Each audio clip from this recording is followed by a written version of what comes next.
Hello and welcome to our BCD Travel Talk. Today's topic is all about climate change and what you can do to reduce the carbon footprint of your travel program, but also how you can create awareness with your travelers so that they make the right choices while they're on the road. Um, Today we're talking to Climate Neutral Group, and we have two subject matter experts here today. It's René Toet and Marianne Verbeek. Also, Climate Neutral Group is a solution source partner of BCD Travel for many years now. But first, I'll ask them to introduce themselves as well as Climate Neutral Group. René, Marianne, can you please tell our viewers what Climate Neutral Group is all about? Thanks for your introduction, Jelle. Let me start. I'm René Toet. I'm working for Climate Neutral Group now for almost 15 years. And I'm happy to join this call and explain what we can do to bring down our climate impact. Next to me is Marianne Verbeek, welcome. Working already for 5 years now for Climate Neutral Group. Just a small background, I've been always in travel, more in the leisure business. And I decided that travel brings us a lot, and that is something that we want to continue also for a long time, but that we have to do it in a more sustainable way. And that is actually why I joined Climate Neutral Group for 5 years ago, and I'm helping the TMCs and the companies behind it to a more sustainable travel policy. our way of working, just to explain it shortly, is mainly about assisting our clients on their route to net zero. And we developed a program for that. It's a 4 steps program. It starts with determine your carbon footprint for your organization, for your product, or for your flight or your travel. Then you go to the second step, and that's about reduction. So we set up a reduction plan together with our clients to bring down our emissions in their chain, in their organization, or even with their travel. And the remaining part is then, of course, because in the transition phase you will have remaining emissions that will be offsetted, and we dig into that later on. To do that in a credible and a trustable way, we developed also as the last step a certification program, which states that you're indeed on your road to net zero and making steps to bring down your emissions over time to get to zero in 2050, because we all need to go there. We're living in a decisive decade and we have to act now, and there's no time to waste. Okay, and you've mentioned it, route to net zero. We do notice that a lot of companies have scaled up their efforts to become carbon neutral. Um, can you maybe give us an idea of where we are today, and are those efforts really enough to avoid the consequences of climate change? Well, what we do experience that more and more companies are acting on climate now. It's been a topic in the C-suite nowadays. So companies want to act because they feel the urgency to act on climate change. We can't wait anymore. And it's becoming the decisive decade right now to act on climate change. So more and more companies are setting stringent targets to get to net zero in 2050, which means that over the coming 10 years, you need to bring down your carbon emissions yourself every year. And that's very important. And we do see that we're not doing enough right now. Recently, there's the IPCC report coming out, and we experienced that we're not matching the target of 1.5 degrees. So we need to act faster and quicker. And that's what we experience is that these companies are more and more signing up for our program as well. So also like you said, the route to net zero is becoming a major topic now, and companies are signing up for our program because they want to communicate that they are on the way to net zero, and that they are indeed setting stringent targets for their company, and having a mandatory reduction plan in place. That the last one is very essential in the whole route to net zero, because yeah, offsetting is part of it, But you can't endlessly offset your emissions, of course. You need to bring down your own emissions. A big part of our audience are also travel managers. And can you maybe for them give them some specific actions or ideas they can do to reduce the carbon emission of their travel program? And maybe also how can they create awareness with their travelers to make the right choices? Yeah, I think most important one is, and that is what Renee also mentioned, is create the insight. And ideally, you do that already at point of sale. So when you're about, making your travel arrangements, it's good that you have the insight of your CO2 emission footprint. At time of booking, as said, but I think it's always also very important that you know why, so the reason why your employees are traveling, because then you can decide is a specific trip actually of added value, yes or no. So if you have those two, then that's I think the most important one. And then you can continue because if you do decide to travel, which we will do anyways in the coming periods and in the near future anyways, then at least travel as green as said, so as efficient as possible. And as a travel manager, there are all kinds of measures that you can take within your own travel policy to reduce your CO2 emissions. Think about traveling less on business class seats, thinking about taking more efficient flights, taking direct routings, not creative ticketing. So there are a lot of things that you can do already in your travel policy. And if you then booked your flight or your travel, then at least taking responsibility and do that by offsetting your trip. And that is also what we have in place with BCD already for many years. In the Benelux, that's already integrated at point of sale. And we're really taking a careful look actually at your CO2 emission, especially also for your flights, because we can calculate that on an aircraft level. So that means that you're also paying and getting the right accurate information for your CO2 emissions. I think those are the most important things that you can do as a travel manager to support your employees in a more sustainable travel policy. Imagine one of our viewers wants to start working with your calculator or wants to start working with Climate Neutral Group. Which steps do they need to take? How does that whole process work? Well, how we have implemented actually is that there is a connection between our system, our calculator, and the BCD back office, mid office system, at least for the Benelux. So that means as soon as a client says that they want to offset their travel, we make an agreement with the client based actually on a specific project that we would like to invest in. And we decide a specific price per ton of CO2.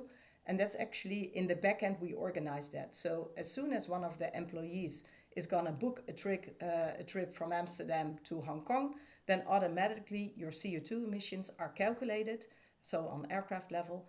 And you also have your CO2 emission offsetting immediately at invoice. So then you're completely serviced as a client because you have the offsetting allocated on the right travel budget. And also this has been invoiced by BCD, so by your travel agency. And of course we do it in the back end, make the financial settlement with BCD.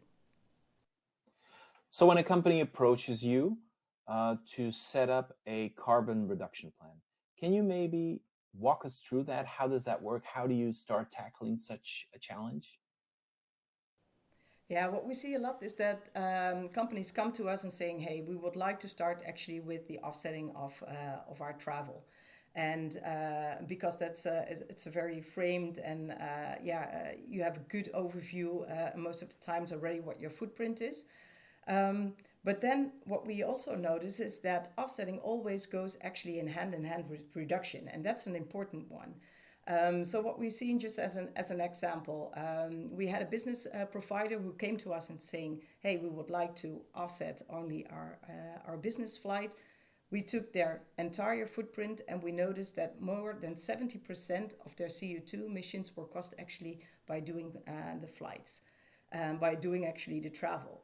So what we've done is that we really looked in depth into the travel behavior of the client. And we noticed some things. We noticed that they were flying heavily on the top three of their destination. It was Amsterdam, Brussels, it was Amsterdam, Düsseldorf, and it was Amsterdam, London City. They were also quite heavily using the business class seats, which of course then you will also be charged higher because you have a higher footprint there as well. So what we've done, we call that a travel scan, and we're really going to look in depth. What if we're doing extreme measures, thinking about not flying business class anymore, not taking as much flight, but doing it more as we do now via the screen, taking only the most efficient flights. Then they could save already 50%, 51% of their CO2 emissions. But moreover, we're going to take a careful look but what is realistic for this company. And then we noticed when we're doing the measures a little bit more in deliberation with the organization, for example, that business class was a large chunk of their CO2 emissions. And now it saves them in costs, it saves them in CO2 emissions. And they could reduce already for 20% to their CO2 emissions. And all the measures that we've been done on a more realistic scenario, it saves them in total 32% of their CO2 emissions. And then we're not even talking about the cost saving. So that's why we see cost saving and reduction and offsetting, it goes all hand in hand. And I think that is something that we also realize, and especially after the COVID situation, that we see that things can be done differently and that we can travel in a more sustainable way. Okay. Quick question, just to be sure, you're both talking about offsetting carbon, but also about reducing carbon. Can you maybe explain the difference between the two? Is one better than the other, or how do they compare? Offsetting is, first of all, an instrument that is embraced by the UN as to reach our targets over time. Offsetting is namely nothing more than reduction elsewhere. So what you can't reduce within your own organization, you reduce elsewhere via a carbon reduction project. And this reduction project we are setting up. So for example, people are using natural gas at the moment, and they shift to biogas, which they capture from cow dung, for example. And that way of the delta between the original way of using gas, who's got a certain emission, versus the new way, that's the reduction part you're creating. And if you take into account that in a lot of countries, especially the least developed countries, they don't have the money to set up these projects. And therefore offsetting is so needed, because you're creating you have a financial instrument to invest in a carbon reduction project in a place where it is not possible by the local authorities themselves. So via this instrument, you create these carbon reduction projects. And that is quite essential.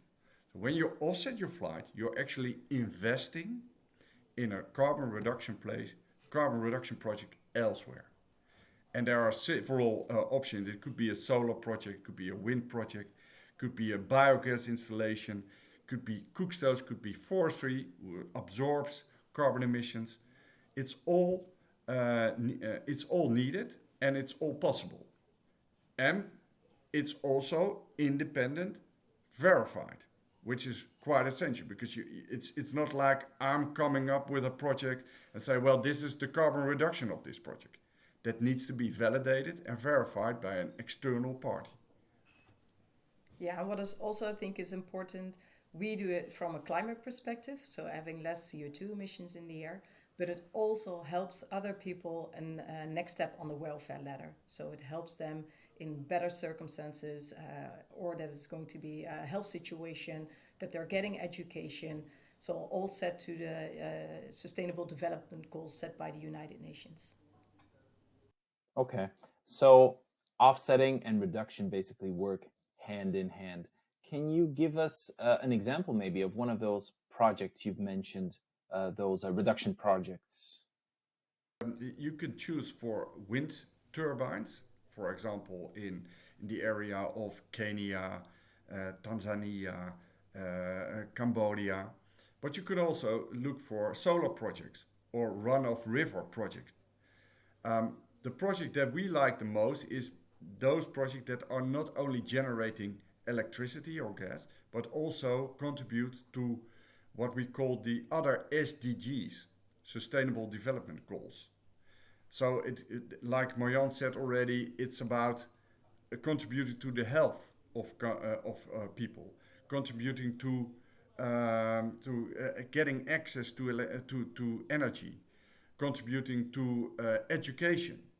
And these projects, like cook stove projects, forestry projects, biogas projects, are more contributing to these other SDGs as well. So it's not only impacting climate, it's also impacting the other ones. And if we take a step back for a moment, and if we compare the travel industry as a whole, and we look at the entire picture, how does the travel industry compares to the entirety of climate change and global warming? Can you give us an idea about that?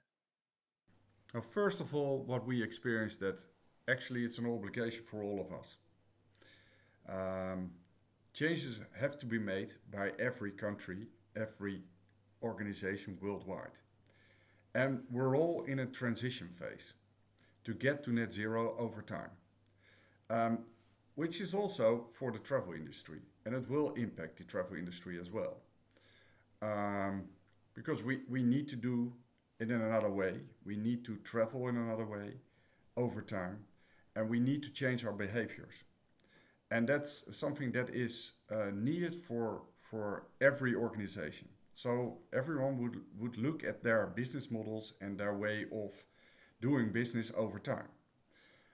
When it comes to the impact, I think there's a lot of emphasis on the travel industry nowadays, whereas their totally impact on a global basis is about between 2 and 4% worldwide of the overall CO2 emissions. Whereas, for example, the agriculture sector is about 25, the construction and building sector is almost 25. So from that perspective, actually the travel industry is not the biggest one. But what we do see is that, especially when it comes to the other sectors, they are acting heavily on bringing down their emissions. And it's for the travel industry, it's far more difficult to bring down their emissions. So what you could expect over time, that the other sectors will bring their emissions down, whereas the travel industry, because you can't fly on electricity right now, they will still remain on the same levels or just decrease a bit. And then this sector will become a major impactor on climate change. And you want to prevent that, of course. And that's why we think that the travel industry should act on that and see what can they do as a travel industry to bring down their emissions with their clients by selecting the most efficient flight, by selecting other ways of traveling, and even support if travel is really needed. And they need to transform their business model as well. Like all the others. It's an obligation we all have. And I think the momentum is also right now because we've seen during the COVID period that we can change. And of course, we'll always remain to travel for sure. But until this time, there is still no silver bullet. So we need to take action, and I think we all can, to a certain extent, and go into reduction and start at least with offsetting. And finally, I think that if we were to do a competition for the most original background, you'd be in the first place currently. That Glacier, is it a daily reminder of what you're doing at Climate Neutral Group? Yeah, it's especially it's a glacier from Patagonia, and it's actually the reason that I joined Climate Neutral Group 14 years ago. That's the reason that I have it in my office, because I visited that glacier now 15 years ago, and at that time I was not working in the climate industry, but I got to know the whole story about the meltdown of this glacier and the enormous impact climate change has on this glacier. And when I came back from that trip, it changed my thinking about what I need to do, and I decided to completely switch careers and join the Climate Neutral Group to really use all my expertise to work in this field and create impact and bringing down our impact on climate. That's mainly the reason. So it's a reminder of my trip, and it's a reminder to all of us that we need to act on climate change. Thank you, René, and very inspiring indeed. And I hope that today we were able to inspire some travel managers as well to make changes to their travel program to reduce their carbon footprint or offset their carbon emissions. Anyway, thank you for your time today. Thank you for giving us the full explanation. And also, I'd like to mention that if our audience has questions about Climate Neutral Group, about offsetting, about reducing their carbon emissions, they can get in touch with us with their usual point of contact. Thank you for watching. Don't forget to like and subscribe this video, and have a great rest of your day.